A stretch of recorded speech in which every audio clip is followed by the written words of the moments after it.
حضرت عمر فاروق رضی اللہ تعالی عنہ کے زمانہ مبارک میں ایک نوجوان بہت متقی و پرہیزگار و عبادت گزار تھا۔ حضرت عمر رضی اللہ تعالی عنہ بھی اس کے عبادت پر تعجب کیا کرتے تھے۔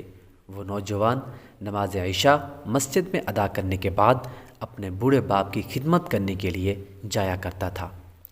راستے میں ایک خوبرو عورت اسے اپنی طرف بلاتی اور چھیڑتی تھی، لیکن یہ نوجوان اس پر توجہ دیے بغیر نگاہیں جھکائے گزر جایا کرتا تھا۔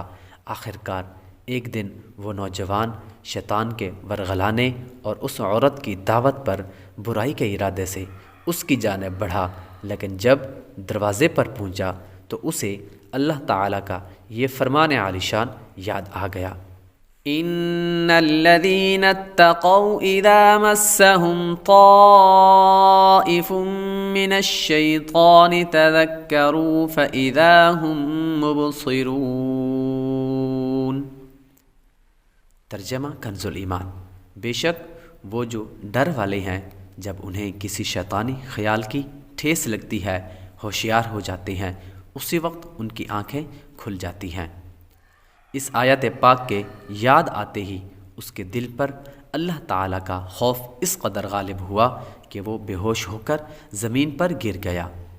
جب یہ بہت دیر تک گھر نہ پہنچا تو اس کا بوڑھا باپ اسے تلاش کرتا ہوا وہاں پہنچا اور لوگوں کی مدد سے اسے اٹھوا کر گھر لے آیا۔ ہوش آنے پر باپ نے تمام واقعہ دریافت کیا۔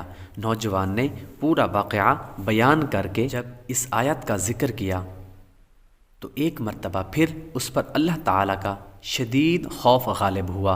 اس نے ایک زوردار چیخ ماری اور اس کا دم نکل گیا۔ راتوں رات ہی اس کے غسل و کفن و دفن کا انتظام کر دیا گیا۔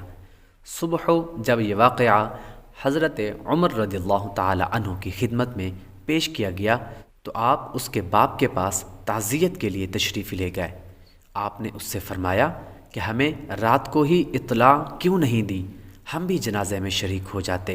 تو اس نے عرض کی، اے امیر المؤمنین، آپ کے آرام کا خیال کرتے ہوئے مناسب معلوم نہ ہوا۔ حضرت عمر فاروق رضی اللہ تعالی عنہ آپ نے فرمایا کہ مجھے اس کی قبر پر لے چلو۔ وہاں پہنچ کر آپ نے یہ آیت مبارکہ پڑھی، وَلِمَنْ خَافَ مَقَامَ رَبِّهِ جَنَّتَانِ۔ ترجمہ کنز الایمان۔ اور جو اپنے رب کے حضور کھڑا ہونے سے ڈرے اس کے لیے 2 جنتیں ہیں۔